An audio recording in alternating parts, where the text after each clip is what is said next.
Bueno, la clase de hoy vamos a iniciar con el primer tema de la materia de cálculo vectorial. Ya les comentaba yo, son solo los temas que la conforman. El primer tema, valores extremos, ¿sí? Máximos o mínimos de funciones escalares de dos o más variables. Y el segundo tema, funciones vectoriales. El tercero, integrales de línea. Y el cuarto, integrales múltiples, son los que conforman este curso. Entonces iniciemos con lo que sería el tema 1, que sería valores extremos, ¿sí?, de funciones escalares de dos o más variables. En este tema, básicamente lo que vamos a estar trabajando con estas funciones son el hecho de que en ingeniería, bueno, y en algunas otras áreas, hay numerosas aplicaciones en las cuales que representan problemas que se requieren optimizar, problemas de optimización. Dígase el cálculo de utilidad, de costo, de un área, de un volumen, de una velocidad, de una temperatura, y muchas veces necesitamos que ese volumen sea máximo o mínimo, o bien la temperatura, necesitamos saber una temperatura máxima dadas ciertas condiciones o una temperatura mínima, en la velocidad del aire, en la velocidad de un fluido, etcétera. También requerimos saber si es un máximo o un mínimo, en el cálculo de una superficie. Optimizar costos cuando se produce algún objeto o obtener la máxima utilidad. Todos estos problemas pueden ser llevados a un modelo matemático que nos represente una función y con ella trabajar. Funciones pueden ser de 2, 3, de n variables, generalmente van a ser siempre mayores de 2 variables, ¿sí? Nada más con el hecho de estar trabajando, bueno, funciones escalares, sí, son con las que vamos a estar trabajando, funciones escalares de variable vectorial. Funciones escalares de variable vectorial. Vamos a iniciar siempre con las más simples, ¿sí? Estas, sí, que ya decía yo, es una función escalar, siempre nos da un valor escalar y en este caso depende de dos variables independientes.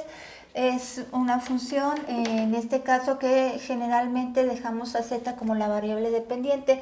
No obstante, no es necesariamente que sea siempre z la variable dependiente y x y y las independientes. Podríamos tomar a y como la dependiente o a x como la dependiente y quedar en función de las otras dos variables.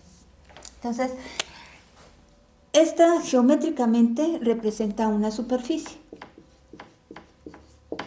Y se dice que aquellas otras funciones en las cuales tengamos más variables que 2, o sea, que un número 2, por ejemplo, una función que dependa ahora de 3 variables independientes, esta entonces ya será una función y no es necesario que tenga una representación geométrica.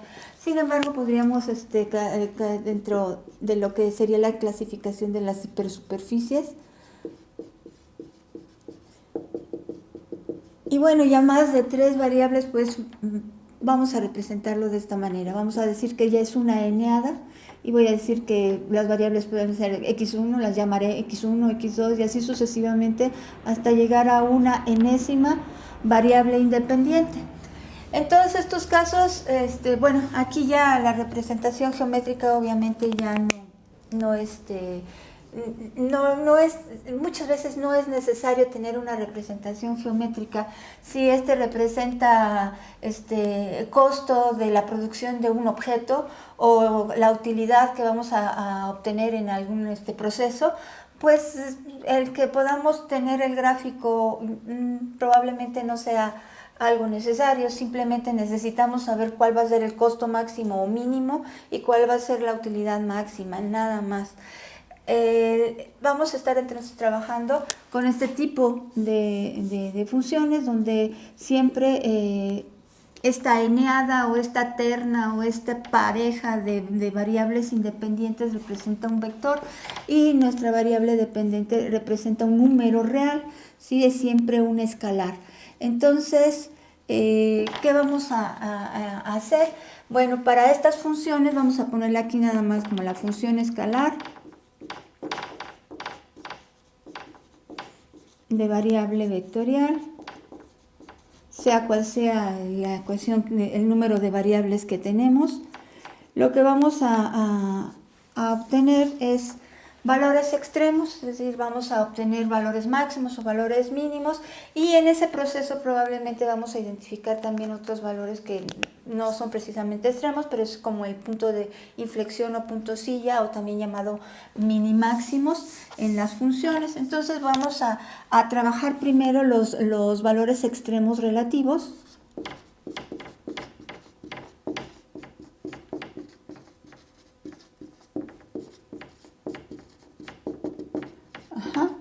Y posteriormente estaremos trabajando para obtener los valores extremos absolutos en la función.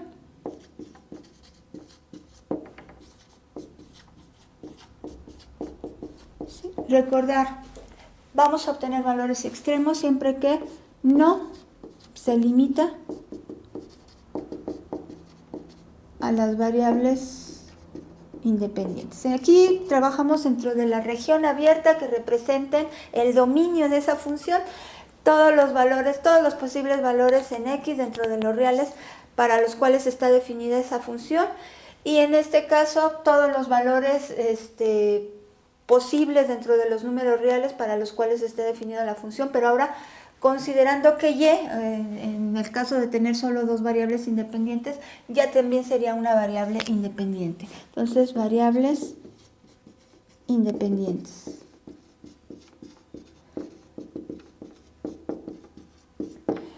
Y bueno, los valores extremos absolutos cuando limitando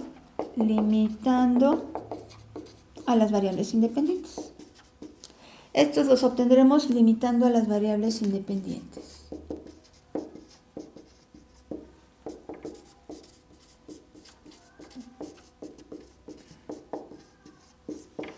Entonces ya tendremos que dar un intervalo cerrado a cada una de las variables, es decir, limitamos a X dentro de un intervalo, limitamos a Y dentro de un intervalo.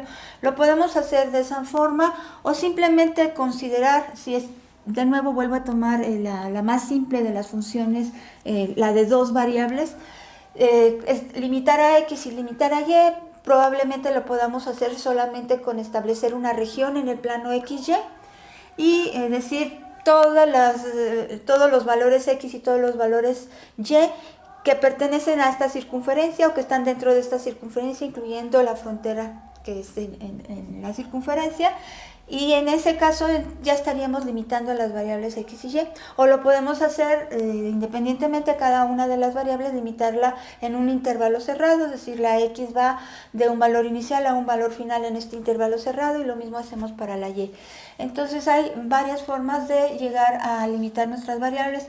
Se dice que cuando estamos limitando a esta pareja de variables para una función de escalar, estamos limitando una región del plano XY.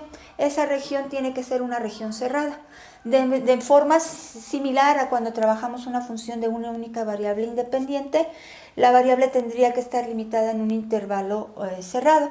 Bueno, pues en este caso, la región que representan X y Y tiene que ser una región cerrada, es decir, aquella región dentro del plano XY que abarque o tenga todos los valores XY dentro de un límite, dígase una circunferencia, cualquier un cuadrado, un rectángulo, una elipse, etcétera, cualquier forma de limitar una región en el plano XY, y que incluya también la frontera, es decir, el perímetro de la figura que se pudiera estar representando esa región. Entonces debe ser siempre una región cerrada. Cualquiera que sea la forma en que limitamos a nuestras variables independientes, ya estaremos trabajando entonces para obtener valores extremos absolutos. Cuando no las limitamos, entonces estaremos obteniendo valores extremos relativos. Y esto nos va a llevar a una serie de métodos que vamos a estar utilizando para poder llegar a obtener estos valores, ya sean relativos o absolutos. Dentro de la obtención de los valores extremos relativos, de nuevo vamos a requerir del concepto de derivada. En este caso, como ya estamos trabajando con funciones escalares de variable vectorial, vamos a requerir de las derivadas parciales de estas funciones escalares. Las primeras derivadas parciales, con respecto a cada una de las variables independientes, nos llevarán a obtener lo que son los valores o puntos críticos en la función, que son posibles valores extremos o máximos o mínimos. Algunos de ellos no van a representar valores extremos, se van a quedar solamente en ser un punto silla o lo que sería un minimáximo, ¿sí?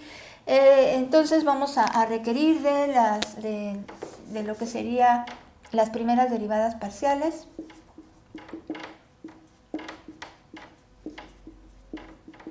Y estas nos permitirán siempre obtener puntos críticos. Lo vamos a ver que va a ser de una manera muy similar a como trabajamos la función de una sola variable independiente. Entonces, puntos críticos. Y ya que obtenemos puntos críticos, posibles valores extremos en la función, vamos a aplicar ya sea el método del determinante, que es de alguna manera una forma, una particularidad de lo que sería el llamado método de los subdeterminantes. Entonces, subdeterminantes, digamos que en este método de los subdeterminantes cabe lo que sería el determinante hessiano, que vamos a ver en determinante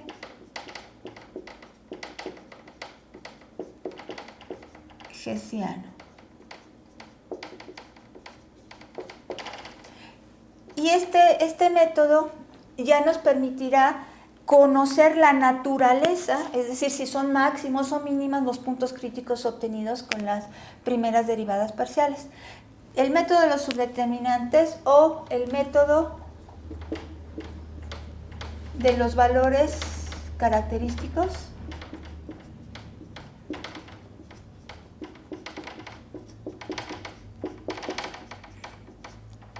son dos métodos que nos llevan a conocer la naturaleza de los puntos críticos. Cualquiera de los dos, podemos elegir cualquiera de los dos y vamos con este método obtener si son máximos o mínimos nuestros puntos críticos. ¿Qué van a necesitar estos métodos? Van a necesitar de las segundas derivadas parciales de la función. Entonces, de alguna manera, de una forma similar a como trabajamos con la función de una sola variable, requerimos de las segundas derivadas para poder obtener o determinar cuál es la naturaleza de nuestros puntos críticos. Esto para todos los para cuando se están obteniendo valores extremos relativos y no se ha limitado a las variables independientes. Cuando ya estamos trabajando para obtener valores extremos absolutos, de nuevo será necesario a través de la primera derivada obtener puntos críticos en uno de ellos, en uno de los métodos. Y en el segundo método, el método de los multiplicadores de Lagrange, vamos a requerir de los llamados gradientes, de los operadores diferenciales llamado gradiente, aplicado a nuestra función escalar. Y este operador diferencial pues hace uso de las primeras derivadas parciales. Entonces, de alguna manera, requerimos de nuevo de las primeras derivadas parciales y aplicaremos tanto el método de proyección como el método de los multiplicadores de Lagrange para poder obtener valores extremos absolutos en una función. Entonces aquí estaríamos utilizando de nuevo las primeras derivadas parciales, pero en este caso el método de proyección. Este método es muy similar a lo que hicimos en las funciones de una única variable independiente. Esas funciones que requerían obtenerlas con las primeras derivadas parciales, los llamados puntos críticos, y luego lo que hacíamos era evaluar en la frontera de lo que sería el intervalo cerrado para saber si esos valores en frontera podrían representar un máximo o un mínimo y verificar si los puntos críticos se encontraban dentro de ese intervalo cerrado. En este caso ahora vamos a verificar que los puntos críticos se encuentren dentro de la región cerrada que limitan esta función en particular, la de dos variables independientes, y luego vamos a encontrar los valores máximos y mínimos en la frontera que está limitando a la región cerrada, y vamos a comparar esos valores evaluándolos en z, que es la variable que determina qué valor es máximo, qué valor es mínimo, y vamos a compararlos con los puntos críticos que se encuentran dentro de la región cerrada. De estos puntos críticos obtenidos, vamos a ver cuáles quedaron dentro de la región cerrada y cuáles quedaron fuera. Los que quedan fuera, esos no los tomamos en cuenta, solo los que quedan dentro de la región cerrada, y comparamos los valores, en este caso de la cota, es decir, del valor de la z, que es nuestra variable dependiente, con los valores máximos y mínimos obtenidos en frontera y con los valores máximos y mínimos obtenidos dentro de la región, que serían los puntos críticos. De ellos concluimos cuál es el valor máximo o varios valores, si es que todos tienen el mismo valor, valores máximos, y cuál es el valor mínimo o cuáles podrían ser varios los valores que tienen el mismo valor en z y representan el mínimo. Entonces esa será la manera de trabajar con el método de proyección. Y les decía yo, el otro método de los que vamos a estar trabajando es el método de los multiplicadores de Lagrange. En este método también vamos a poner multiplicadores de Lagrange. En este método también vamos a limitar nuestras variables. Una función representará una o varias funciones llamadas funciones restricción o funciones condición, limitarán a nuestras variables. Dígase, puede ser, por ejemplo, la función de una circunferencia, x cuadrada más y cuadrada, está limitando a las variables x y y vamos a decir que x cuadrada más y cuadrada igual a 4 van a ser todos los valores x y y que se encuentren dentro de la circunferencia de radio 2, ¿sí? Esa x cuadrada más y cuadrada igual a 4. Entonces, esa va a ser nuestra función restricción o función condición que utiliza el método de los multiplicadores de Lagrange. La única condición es que esa función restricción o esa función condición debe de ser derivada en todo punto de ella. Esa es una de las condiciones que vamos a...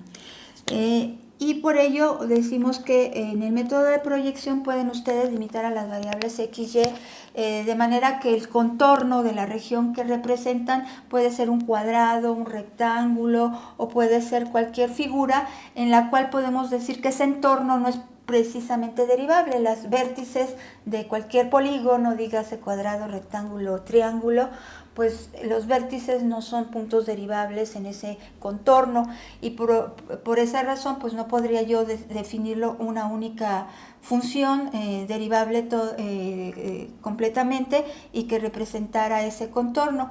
Entonces, bueno, vamos a ver cuándo utilizamos uno u otro en su momento.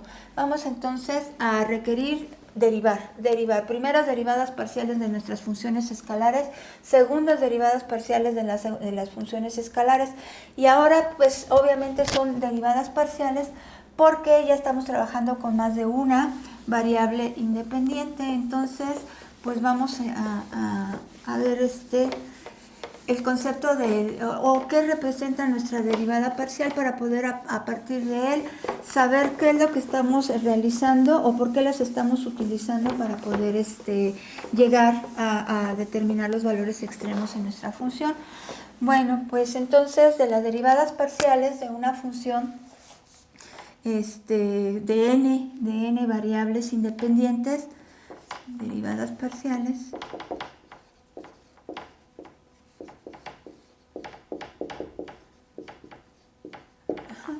vamos entonces a trabajar con la primera de las funciones escalares, o la más simple de variable vectorial, pues sería aquella que solamente tiene dos variables independientes. Aquella que nos representa una superficie, si es que estamos trabajando con la forma de representar esta en forma gráfica.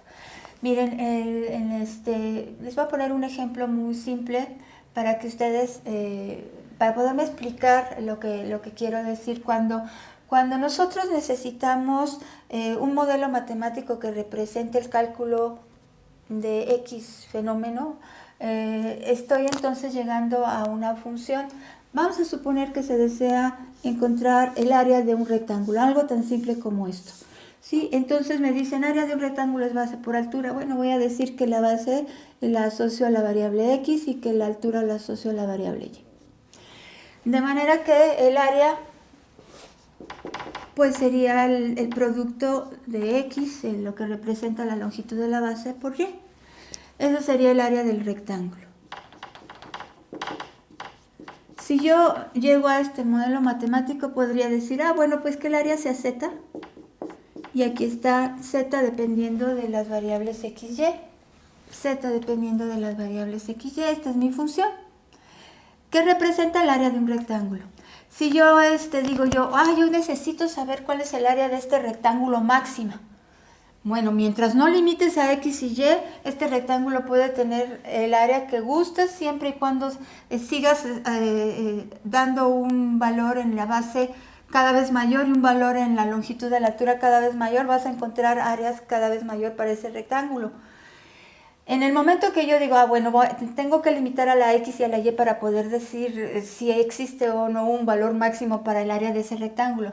Entonces puedes limitarla de la manera que sea. Decir, la X que solo vaya de 1 a 3 y la Y que solo vaya de 0 a, que diga, sí, pues puede ser 0, de 0 a 4. Obviamente, si ambas toman, o cualquiera de ellas, y o toman valor de 0, vamos a tener un área de 0. Pero bueno, limitando a X y a Y tendríamos entonces ya una manera de llegar a una área del rectángulo máxima.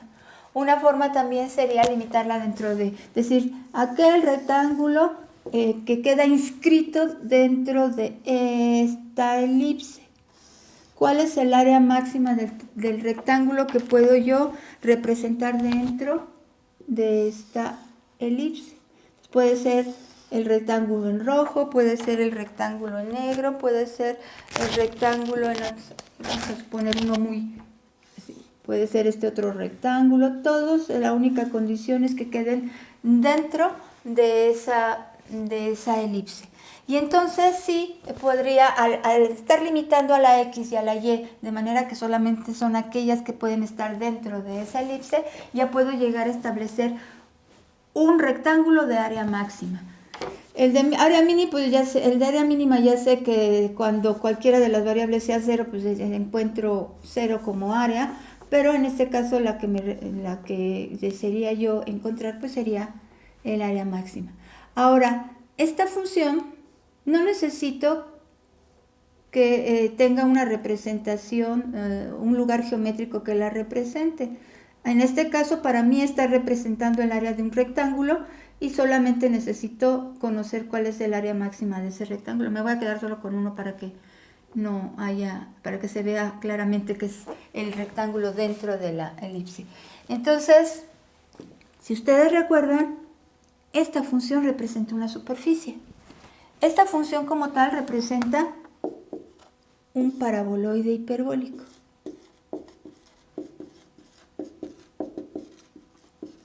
Independientemente que está representando el área de ese rectángulo, como función identifico en ella la función de un paraboloide hiperbólico. No llevo el asunto aquí, perdón. Y con rotación en sus ejes.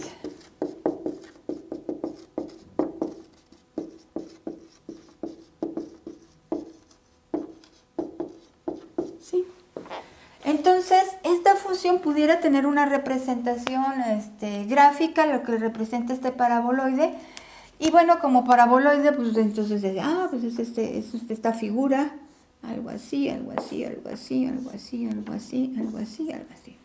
Ese es nuestro paraboloide hiperbólico. Y lo mismo, mientras no limite a las variables x, y, este paraboloide, ¿cuál es su valor máximo en él y cuál es el valor mínimo? Bueno, pues sigue prolongando, es una superficie abierta, se seguirá prolongando hacia el infinito y pues como el caso de la recta o del plano, pues no puedo yo determinar dónde se encuentra un valor máximo o un valor mínimo, puesto que es una figura abierta. ¿Y cuándo podré determinar valores máximos o mínimos? Pues cuando limite a las variables x, y en este caso estaría viendo yo para esta figura la limitante que da el hecho de que x y y se encuentran solo dentro de una elipse, y son todos los valores x, y que pueden estar dentro o en la frontera de la elipse. Y en ese caso vuelvo a usar el ejemplo de esta papa. Esta papa es precisamente un paraboloide hiperbólico que lo estamos limitando a una región que forma la elipse que vemos en planta. O sea, nos estamos quedando solamente con un pedazo de paraboloide hiperbólico a limitar las variables x, y a una elipse. Entonces, cuando limito las variables de ese paraboloide en una elipse, ahora sí, en este pedazo de paraboloide hiperbólico ya podría yo identificar un valor máximo aquí en la frontera. Aquí tomé varias para que no se pierda en la figura, pero obviamente y valores mínimos aquí y aquí. Entonces, como ya nada más tengo un pedazo, un segmento, un trozo de paraboloide hiperbólico, en ya puedo identificar máximos y mínimos. Mientras se prolonga el infinito, pues nunca va a haber máximos ni mínimos, pero ya si solo tomo un pedazo de él, aquí sí hay máximos, mínimos, y al centro está el punto silla, minimáximo. Ese sería lo que corresponde a los puntos de inflexión en una curva. Esto sería. Entonces, son puntos que en alguna dirección representan mínimos y en otra dirección representan máximos. Entonces, eso sería el caso de esta figura. Entonces, un modelo matemático que representa área de un rectángulo que yo quiero maximizar dentro de una elipse, porque este rectángulo está inscrito dentro de una elipse, podría o no tener una representación gráfica, ¿sí? Podría o no interesarme que la tenga, pero yo lo que quiero en este caso es simplemente conocer cuál es el área máxima de ese rectángulo. Y bueno, cuando vamos a ver este ejemplo en su momento, vamos a ver que solamente estaremos tomando los valores máximos que vemos en la papita, aquellos donde la x y la y son positivos, puesto que están hablando de el área de un rectángulo y las longitudes de la base y de la altura deben de ser valores positivos, y por eso solamente me estoy quedando con estos para determinar área máxima. Y en el caso de la papita, cuando que desean conocer valores máximos y mínimos en esa papa limitada por una elipse, entonces ahí sí ya pueden tomar valores de x y y positivos o negativos, que serían los que representan los máximos y mínimos que identificamos en la frontera de la papa. Entonces, como este ejemplo vamos a tener modelos matemáticos que representen área, volumen, utilidades, costos, etcétera. Y obviamente en un ejemplo tan sencillo como área de un rectángulo ya tengo dos variables, ya depende de dos valores. Lo mismo, por ejemplo, una velocidad de distancia entre tiempo, ya depende de dos valores. Ahora, procesos más complejos, pues obviamente van a tener un número mayor de variables independientes que estén involucrados en el modelo matemático o función que lo representa. Entonces, bueno, pues vamos a quedarnos con nuestra función escalar de dos variables y vamos entonces a trabajar con ella para poder determinar sus derivadas parciales. Vamos a decir la derivada parcial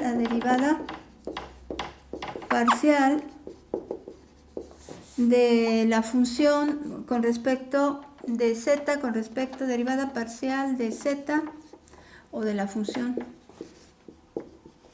porque pues puede ser cualquiera la variable dependiente de la función con respecto a la variable, con respecto a x, respecto a x, derivada parcial de la función con respecto a x. Vamos a trabajar con cualquiera de estas notaciones. Las voy a escribir para que ustedes seguramente ya están familiarizados con cualquiera de ellas, pero esa derivada parcial de la función con respecto a x la pueden representar con esta notación o bien con lo que sería la notación Leibniz, pero en este caso como una deformación de esta, se representa derivada parcial de f con respecto a x. La podemos representar así, o pueden decir solamente que es la derivada de z con respecto a x. Y bueno, estas son dos de las que vamos a estar utilizando. En particular, estas dos son de las que vamos a estar utilizando. Aquí pueden tener algunas otras representaciones. También depende del autor que consultemos o libro que consultemos, pues vamos a ir viendo cualquiera de estas notaciones. Cuando deseamos notación de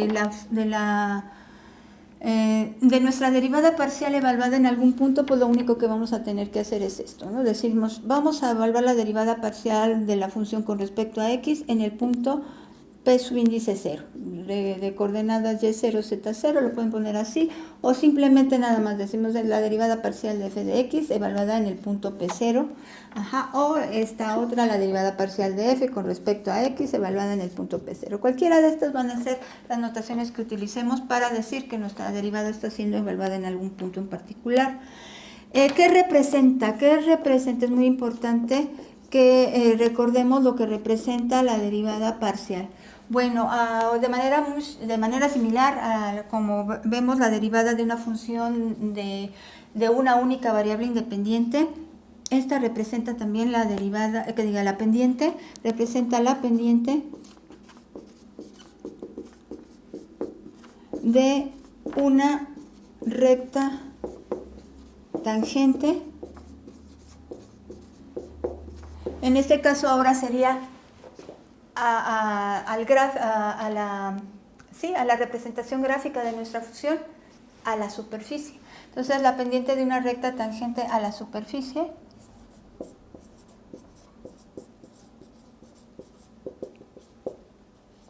que representa la función z igual a f de x, y. La pendiente de una recta tangente a la superficie que representa esta función en un punto de esta.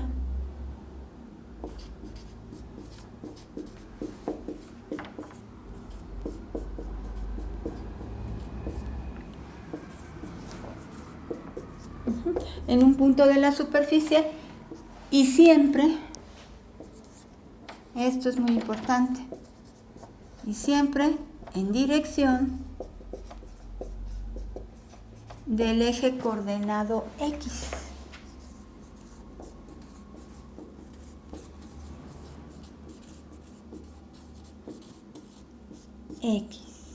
Si estamos obteniendo esta derivada parcial con respecto a x, representa la pendiente de una recta tangente a la superficie, zf de xy, en un punto de esta, y siempre en dirección del eje coordenado x. Ahora, pues como podemos visualizar, si ya no estamos trabajando en una curva, como fue el caso de función de una única variable, y se está trabajando con una superficie, para un punto particular de esa superficie voy a tomar otro modelo que me han, que han realizado mis alumnos para poder ejemplificar esto. Vamos a suponer que este es solo un segmento de una superficie, y en este segmento puedo ver que para un punto en particular de él existen un número muy grande de rectas tangentes. O sea, puedo decir que voy a considerar este punto y dice, en ese punto esta es recta tangente, esta es recta tangente, esta. Puedo dar diferentes, en diferentes direcciones una recta tangente a ese punto. ¿sí? En esta dirección, en esta dirección, en esta dirección. Entonces existe un número infinito de rectas tangentes a ese punto, porque ahora ya estoy trabajando en un espacio de 3 dimensiones y esto representa una superficie. Entonces esta va a ser la recta tangente a la superficie en un punto, dígase cualquiera punto. Entonces, para este punto, una recta tangente, pero que tenga la dirección del eje coordenado X, ¿sí? Del sistema de referencia que esté utilizando. Entonces, para ese sistema de referencia tendré yo que obtener una recta tangente a ese punto en particular de la superficie que tenga la dirección del eje X. Solo esa es la que va a estar representando mi derivada parcial con respecto a X. Y en el caso de encontrar la derivada parcial con respecto a Y, pues va a ser algo muy similar. Y la manera de llegar a ella es la siguiente. Para la función vamos a considerar al derivar que únicamente vamos a derivar dicha función con respecto a la variable X, considerando la variable Y un valor constante. Sí, como si Y fuera un valor constante, entonces solamente estamos considerando que la única variable que interviene en la función es X, porque a Y no la estoy tomando en cuenta, la considero un valor constante y se deriva la función únicamente con respecto a X. Lo mismo va a pasar cuando estén derivando con respecto a Y. Vamos a requerir entonces de una derivada. Si tenemos dos variables, pues ahora voy a tener que tener una derivada parcial con respecto a Y. Y todo esto va a ser similar. Ahora la notación, en la notación pues aparece Y porque estoy derivando con respecto a Y, estoy derivando con respecto a Y, estoy derivando con respecto a Y. Y puedo representar esa derivada parcial con respecto a Y evaluada en un punto, esa derivada parcial con respecto a Y la evalúo en un punto y esta sería la notación que representa esto. Derivada parcial de f con respecto a y lo estoy evaluando en un punto. En ese punto, cualesquiera de la superficie, esa derivada parcial estará representando la pendiente de una recta tangente a la superficie que representa esa función en un punto cualesquiera de la superficie y siempre en dirección ahora del eje Y. Ajá. Eso sería entonces, y de esa manera entonces podría yo visualizar lo siguiente. Si estoy considerando un punto particular de mi superficie, pues ahora tendría yo una recta que pasa por ese punto. Vamos a ayudarme de esta. Una recta, vamos a suponer que ese es el punto, y una recta que pasa por este punto que está en dirección del eje X. Bueno, este es el eje X y esta tiene de alguna manera la dirección del eje X, y otra recta que pasa por ese punto, que es tangente a la superficie, pero ahora tendrá la dirección del eje Y.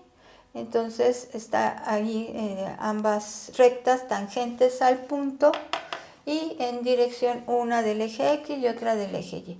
Y bueno, de todas las derivadas tangentes, de todas las rectas tangentes a ese punto, pues solo voy a utilizar la que va en dirección de X y la que va en dirección de Y. De todas las rectas tangentes al punto, solo utilizo la derivada con respecto a X y la derivada con respecto a Y. Y en ese caso, ¿qué es lo que estoy buscando con ello?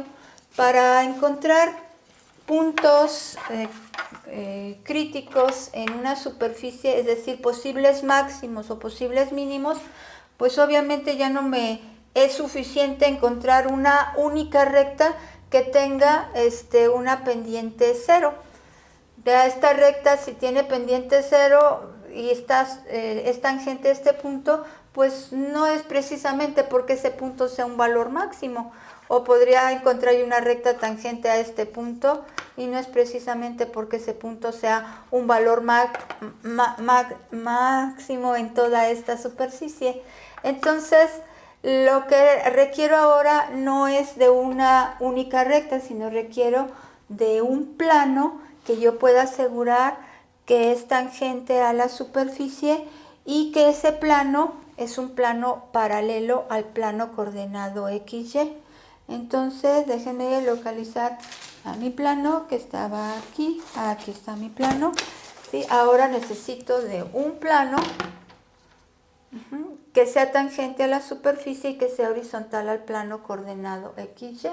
Entonces, existen muchos planos tangentes a la superficie, ¿sí? Pero solamente me interesa que de todos los planos que son tangentes a la superficie, encontrar el plano que sea tangente a la superficie, pero que tenga la característica de ser un plano paralelo al plano coordenado XY. ¿Y cómo encuentro ese plano? Pues utilizando dos rectas cuya pendiente sea cero. Si estas dos rectas tienen pendiente cero y son tangentes a la superficie en un punto, entonces estas rectas definen un plano. ¿Sí? Recuerden que dentro de las condiciones geométricas para definir un plano bastaba conocer dos rectas que se intersecten en un punto y esas rectas definen entonces a mi plano. Pues estas son las rectas que ando buscando con estas derivadas parciales, con la derivada parcial de x y con la derivada parcial de y. Entonces por eso es que necesitamos llegar hasta los valores de las derivadas parciales. ¿Qué voy a hacer con esas derivadas parciales? Las voy a forzar a que sean cero, es decir, las voy a igualar a cero. ¿Sí? Y ahora no solo tengo una única derivada que estoy igualando a cero, sino ahora ya tengo dos, si es que estoy trabajando con una función escalar de dos variables, o más si es que mi función escalar tiene más variables independientes. Y ahora ya no se tiene una única función a la cual debemos despejar la variable única x y llegar a determinar dónde hay un punto crítico, sino ahora tenemos un sistema de ecuaciones todas igualadas a cero, porque son las pendientes que quiero que sean cero, y al resolver ese sistema de ecuaciones encontraré todos los posibles puntos críticos, todos los puntos críticos que pueden ser posibles máximos o mínimos. Eso es lo que vamos a hacer precisamente. Entonces, bueno, derivadas parciales, voy a nada más a enunciar lo siguiente antes de concluir con ellas.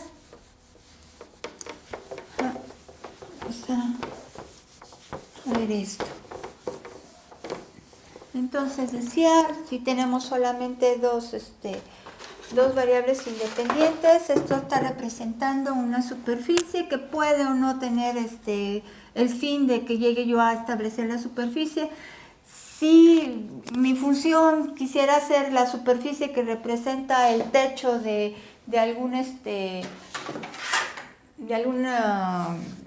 estructura, pues a lo mejor sí requiero que esa superficie saber dónde está su máximo y su mínimo, porque pues voy a establecer o antenas en el punto máximo o desasolve en el punto mínimo para que se vaya el agua, no sé, ahí probablemente si representa eso, sí necesito establecer qué superficie es y entonces trabajarla como tal para encontrar sus máximos y mínimos en ella. Pero bueno, vamos a tener funciones de más de dos variables y estas ya nos representan gráficamente, pues se dice que son hipersuperficies, pero el gráfico, vamos a ver más adelante qué podría representar en forma gráfica. Y bueno, ya pueden tener más de tres, y les decía yo, vamos a representarlo de esta manera, como una eneada, desde x índice 1 y así al 2, la segunda variable independiente y así n variables independientes que representan el vector de entrada y nuestro valor de salida, siempre un valor real o un valor escalar. Entonces, estas serían funciones escalares de variable vectorial con las que estamos trabajando, y las derivadas parciales,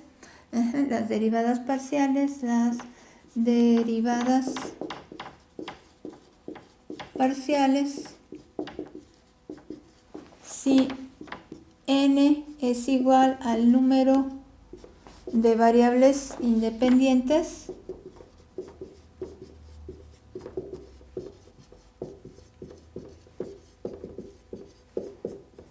Pues entonces, en función de este valor, del 2 o 3 o n, estará entonces las variables, las derivadas parciales de primero, de segundo y de tercer orden que vamos a ir obteniendo.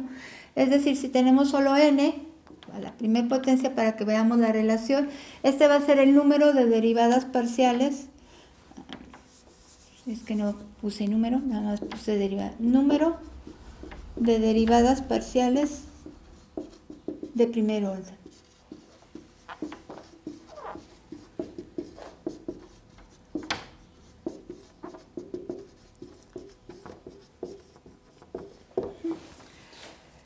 Si tengo, en este caso, n a la 2 representará el número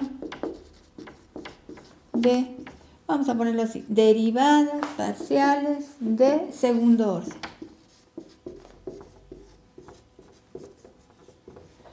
Y n a la 3, n elevada a la tercera potencia o n al cubo, representará el número de derivadas parciales de tercer orden. Y así sucesivamente. Entonces, si tengo una función de dos variables, derivadas parciales de primer orden serán solo dos.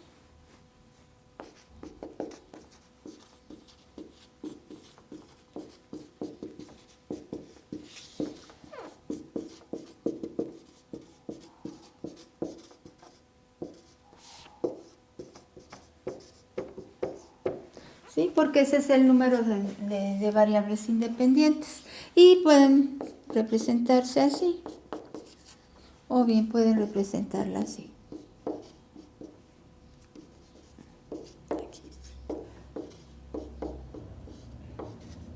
Cualquiera de las notaciones que ustedes utilicen en los ejercicios que vamos a estar realizando es válida, ¿sí? No hay problema.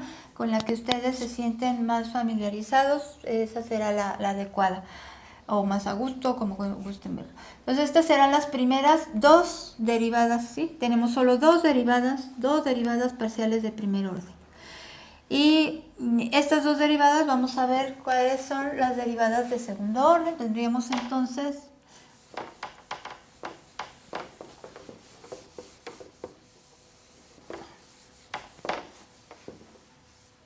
derivadas parciales de segundo orden, serán las siguientes derivadas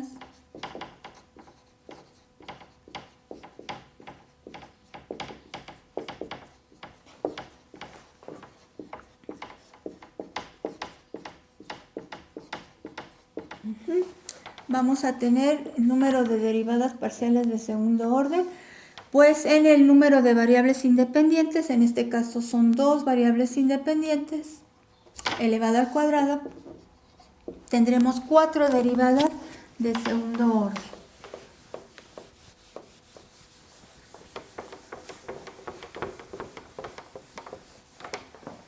¿Cuáles serán estas? Bueno, pues son f de x, la vuelvo a derivar, la que en un principio derivé con respecto a x, la voy a volver a derivar, esa función que obtuve como la derivada parcial con respecto a x, la volveré a derivar con respecto a x.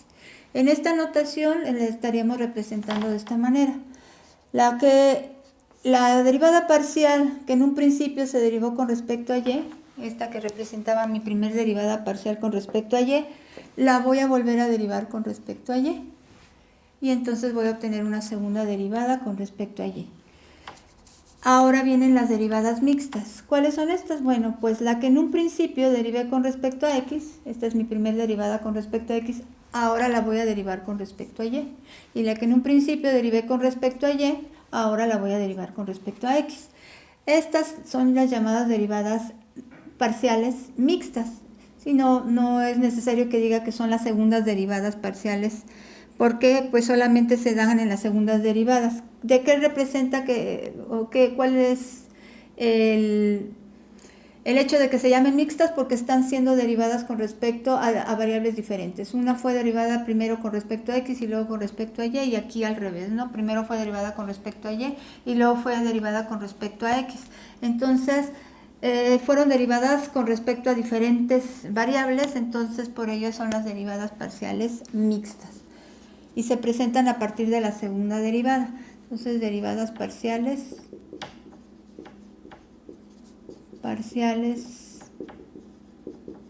mixtas. ¿Qué característica tienen las derivadas parciales mixtas? El valor de ellas siempre es igual. Siempre serán igual los valores de estas derivadas. Eso aplicando el teorema de Schwarz. El teorema, entonces, voy a enunciarlo aquí para teorema de Schwarz. ¿Qué nos dice este teorema? Nos dice que si z igual a f de x y z igual a f de x, y es una función de las variables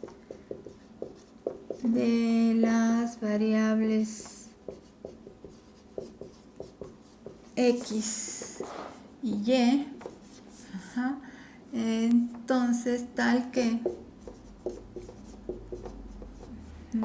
las derivadas parciales mixtas son las derivadas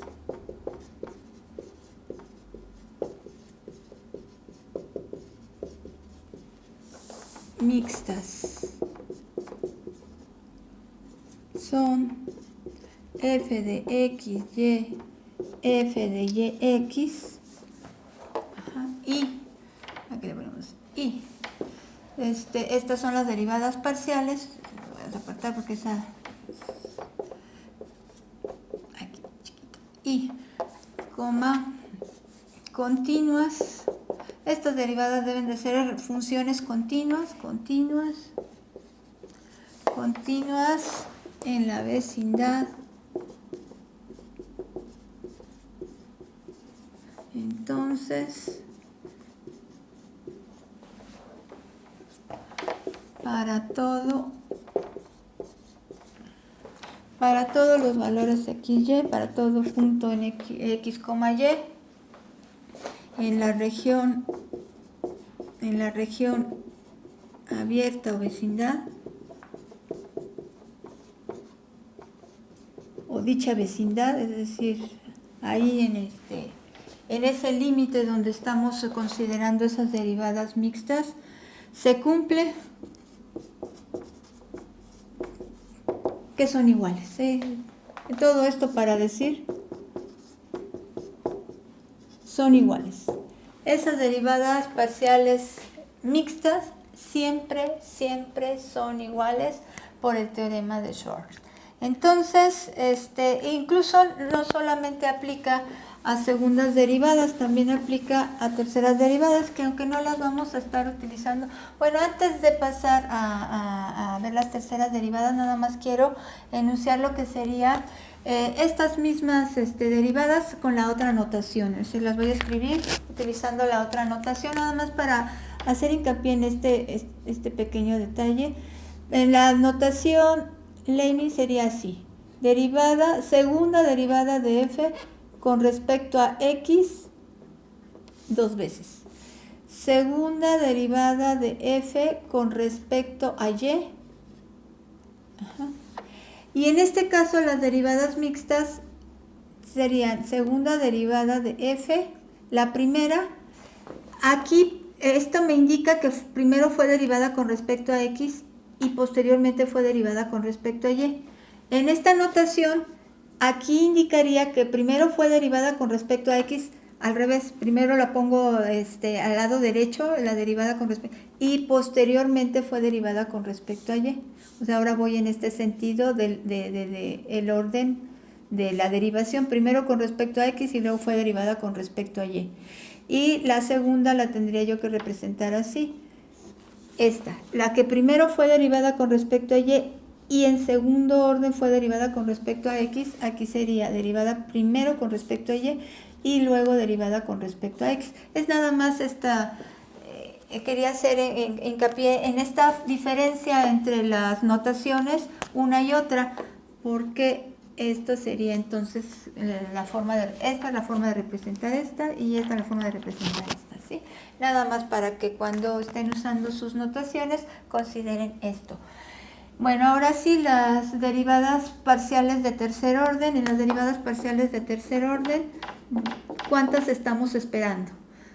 ¿Cuál es el número de derivadas parciales? Derivadas parciales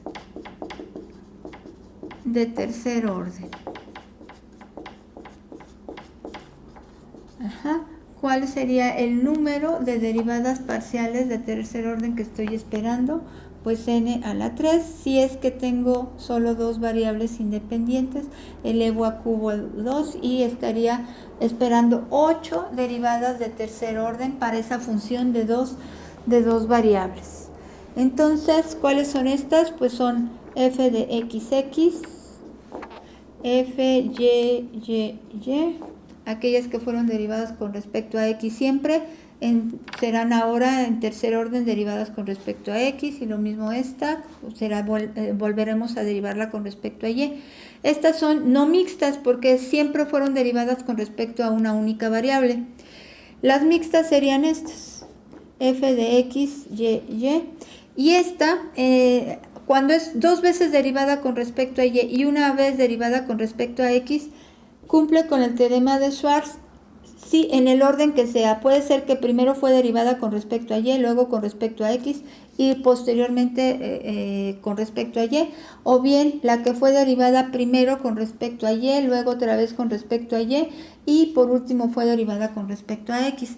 Es decir, aquellas que involucran a las variables en el mismo, es decir, dos veces derivada con respecto a y una vez derivada con respecto a x, estas cumplirán con el teorema de Schwarz. Y las otras que nos faltan enunciar, porque deben ser 8, 1, 2, 3, 4, 5, me faltan 3 más, son las que fue primero derivada con respecto a y luego las otras dos derivadas fueron con respecto a x. Y esto en cualquiera de los orden puede ser primero fue derivada con respecto a x, luego fue derivada con respecto a y posteriormente fue derivada con respecto a x. Siempre dos veces derivada con respecto a x y una vez derivada con respecto a y. X, y. Entonces ya tenemos aquí todas las 8 derivadas de tercer orden que aplicarían para una función de dos variables. Estas no las vamos a estar utilizando en ninguno de los métodos, y sí hay método de la tercera derivada o criterio de la tercera derivada, pero queda fuera del temario de cálculo vectorial, y sería también para poder conocer la naturaleza de los puntos críticos, pero pues si ya tenemos los métodos que nos llevan a conocer la naturaleza de los puntos críticos, pues entonces ya sería redundante. Entonces vamos a quedarnos, nada más quería yo enunciar en qué forma se aplica también aquí el teorema de Schwarz. Y aquí también se está aplicando el teorema de Schwarz. Eso era lo único que quería ver de estas terceras derivadas, pero bueno, ya tenemos aquí. Entonces vamos ahora a lo que sería otro concepto que voy a estar utilizando, que es el gradiente. Sí, vamos a ver el gradiente. Déjenme ver nada más, ok, para saber más o menos en qué tiempo tengo para desarrollarlo. Pues yo creo que para que sean los videos de aproximadamente una hora, yo creo que lo dejo aquí y hago otro video con el resto del tema. Vemos el concepto de gradiente y de derivada direccional. Entonces sí, yo creo que lo dejamos en este punto y continúo yo en otro video.